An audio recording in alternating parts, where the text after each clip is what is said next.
I'm David Flint, and I'm with Peter Manuel, and we're talking about matters relating to take back your country.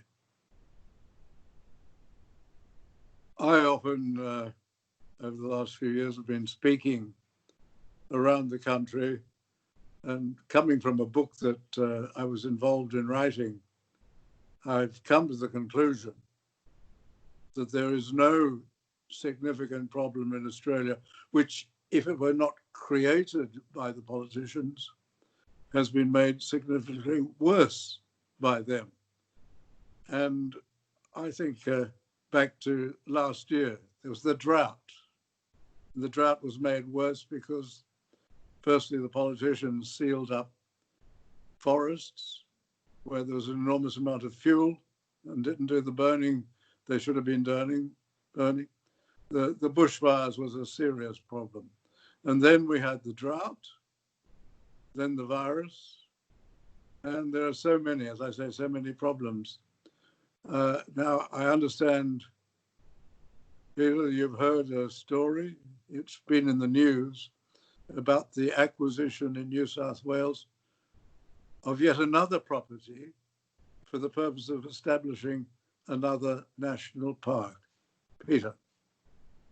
Yes, David, I certainly have, and it's Narriowa Station up around near Tibooburra, New South Wales, 133,000 hectares.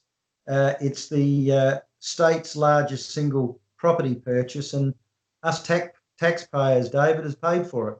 The New South Wales government has purchased it, and it's going to be become a national park. And I think people have got to realise that they might think, oh, this is wonderful, all the bird life and native animals that's going to be saved. Well, these animals were being saved anyway. In fact, they were being protected more because the station owner was running stock on there, obviously, which keeps down the fuel load.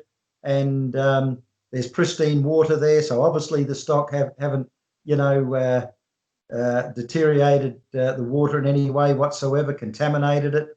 But this is alarming because the reason being, if we have a look how many houses now are being built on our prime agricultural land, if we have a look how much scrub is being planted on our good agricultural land, in the way of carbon credits, mind you, well, what's happened to the carbon credits lately with the massive bushfires? They've gone up in smoke, so it's got an opposite effect.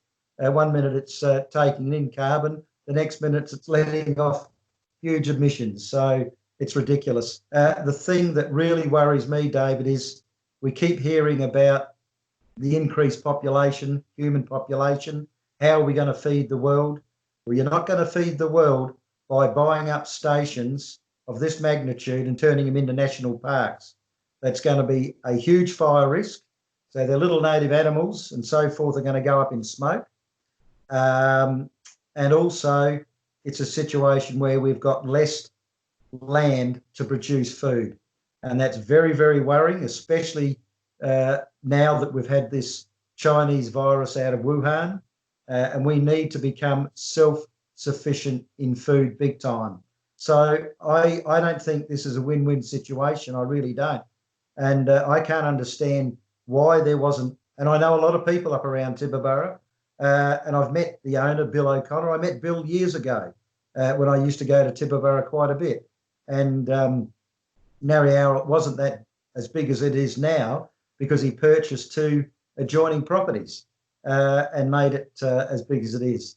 So, yeah, look, David, I'm very, very concerned about this.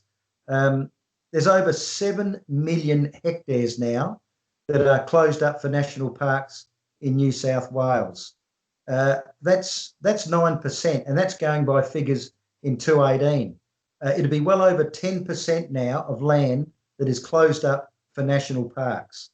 And we can see what happened with the recent bushfires that started in national parks, especially at Kangaroo Island around Flinders Chase.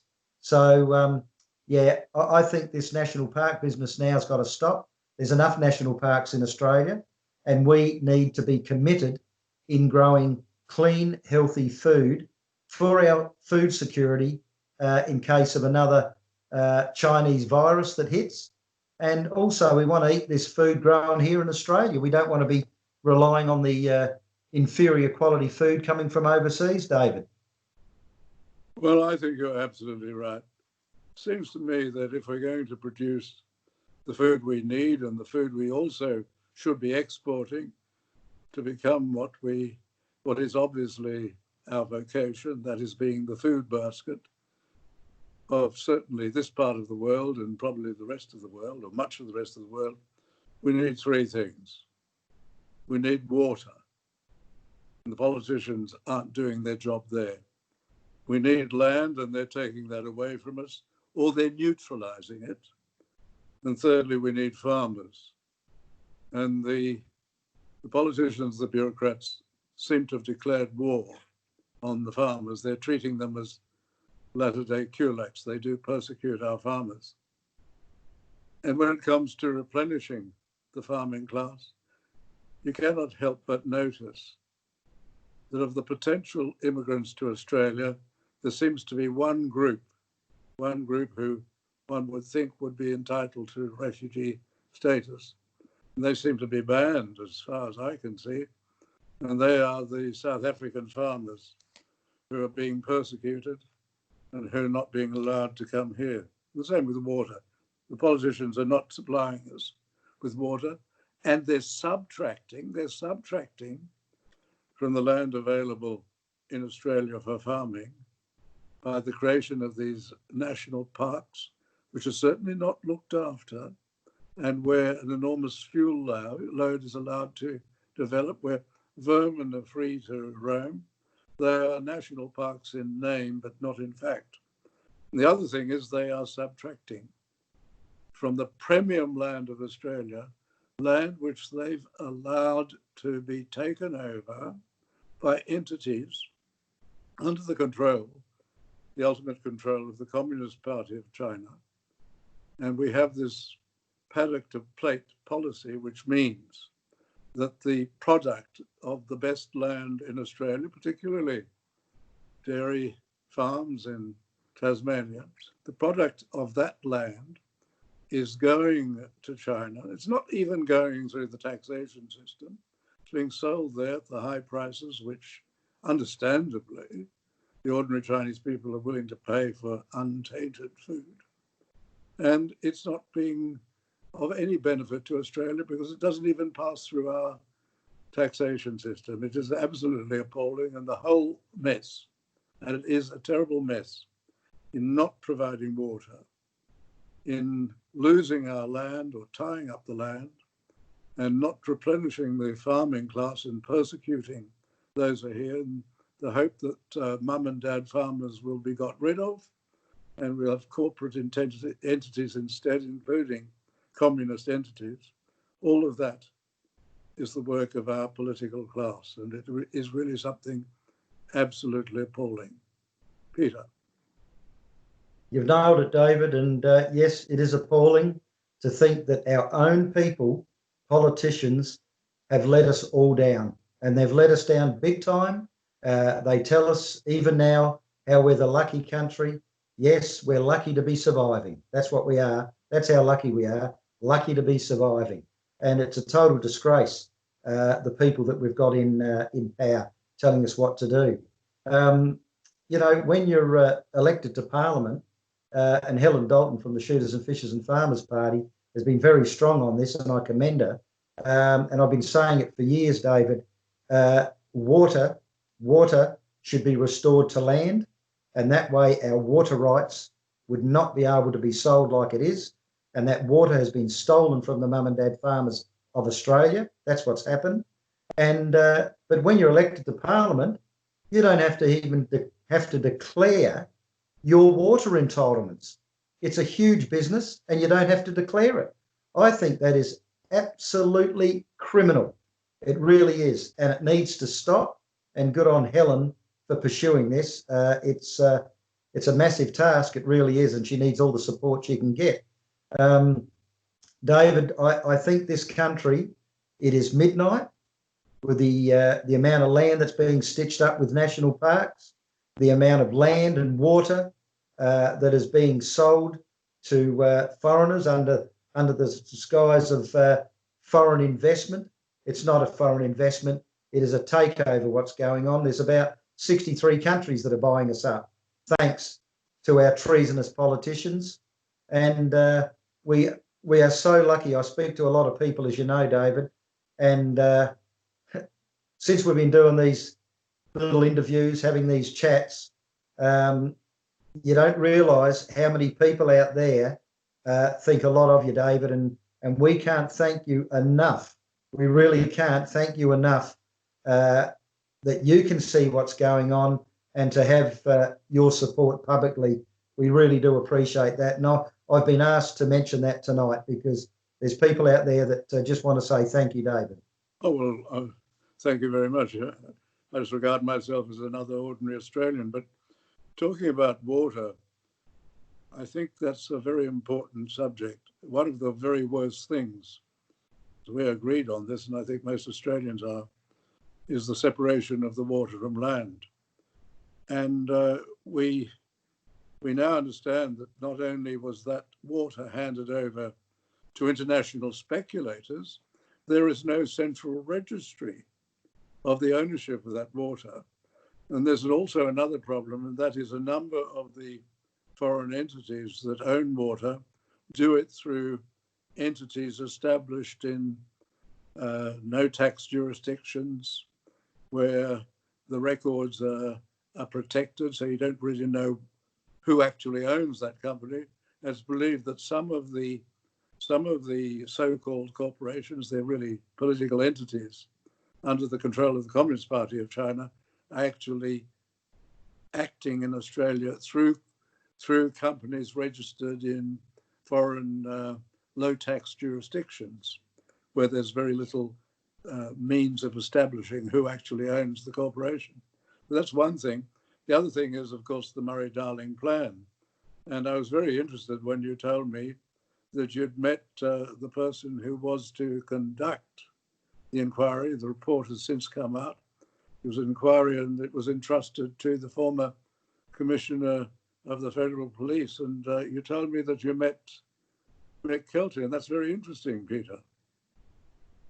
Yeah, look, I couldn't believe that, David. I was sitting in a coffee shop in Mount Barker, South Australia, and sitting there having a cup of coffee, and the door opened, and I just looked up and I thought, gee, that looks like Mick Kelty.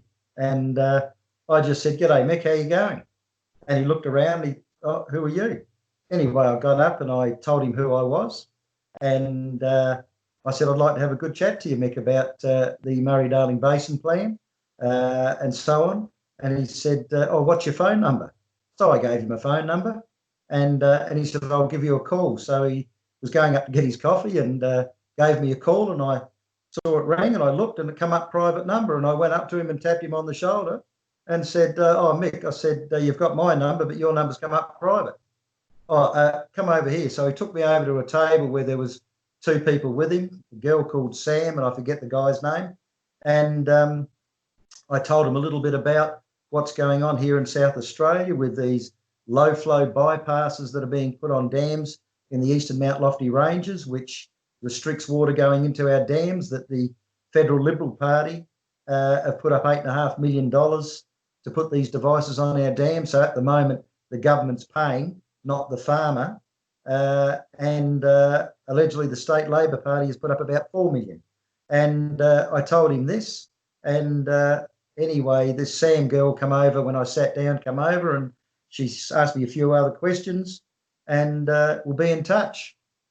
Never heard any more, nothing. And these low flow bypasses, David, are a huge impact on the Murray-Darling Basin Plan. Now, this is supposed to be an investigation. As far as I'm concerned, it's only a report.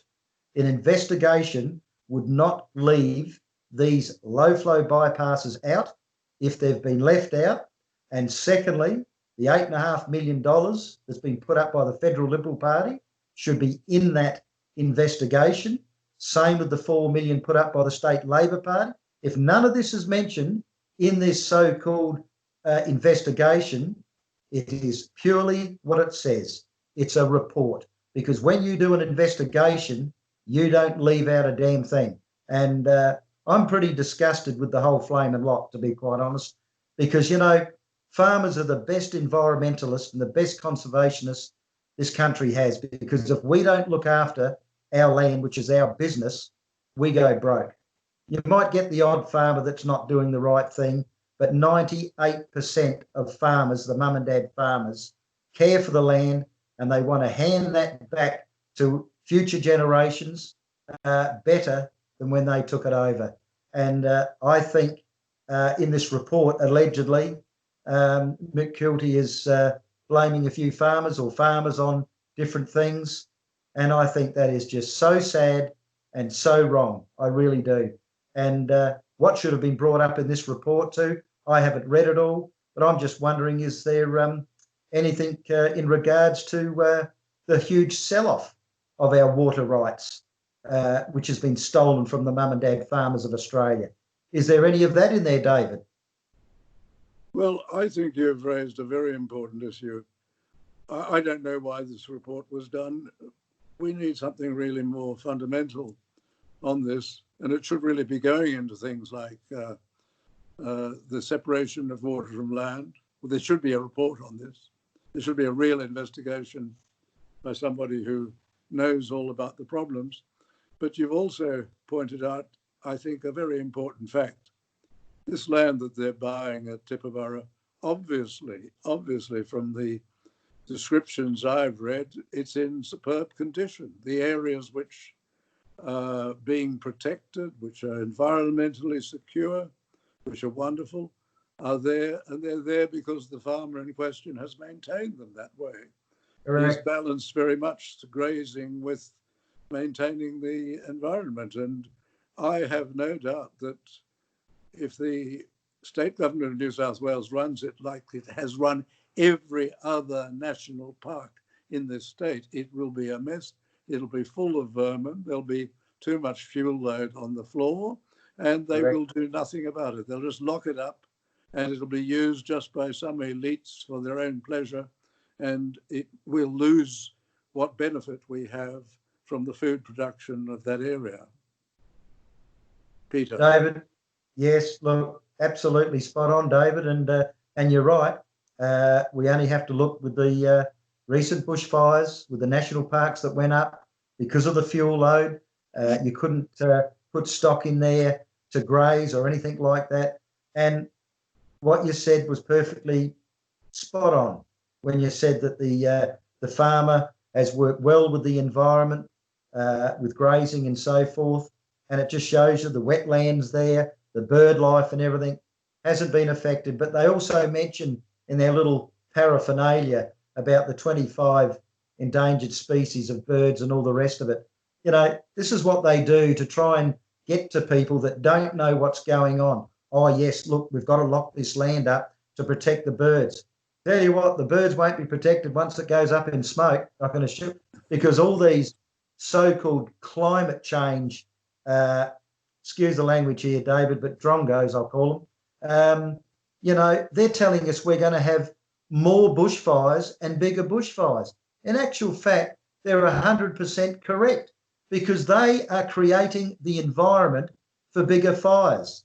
We're planting all this scrub everywhere. We're buying food producing stations. We're locking them up so the fuel load gets bigger and bigger. So these people are spot on. They're not geniuses, I tell you, but they are spot on because they're creating the environment for bigger fires, and it has nothing to do with climate change. And I hate to say this, Greta Thunberg, but you don't know what you're talking about.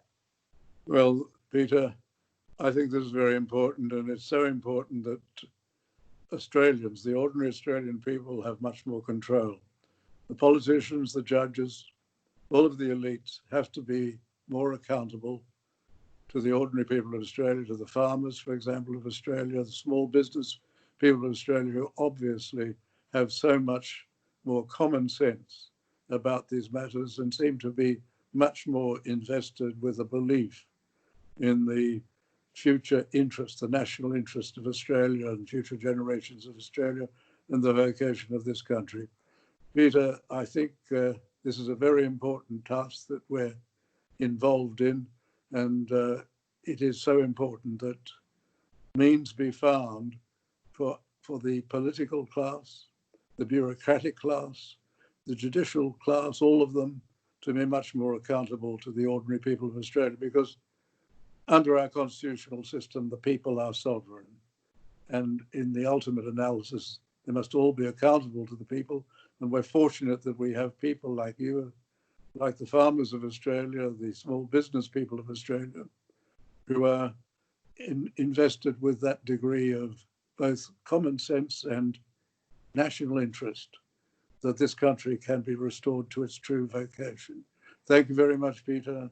And we must thank our viewers for being involved and for supporting us. Yeah, look, thank you very much, David, for these chats. I do appreciate it. And if I can just ask the viewers, please share this far and wide, because we need to get the message out. Forget the names, Peter Manuel or Professor David Flint. We're fighting a cause. We're fighting a cause to protect this country for its sovereignty, its food security, and our freedoms. And so please share these videos far and wide. It'd be much appreciated. And David, Australians, take back your country has never been more prevalent than what it is now. Thank you very much. Thank you, Peter.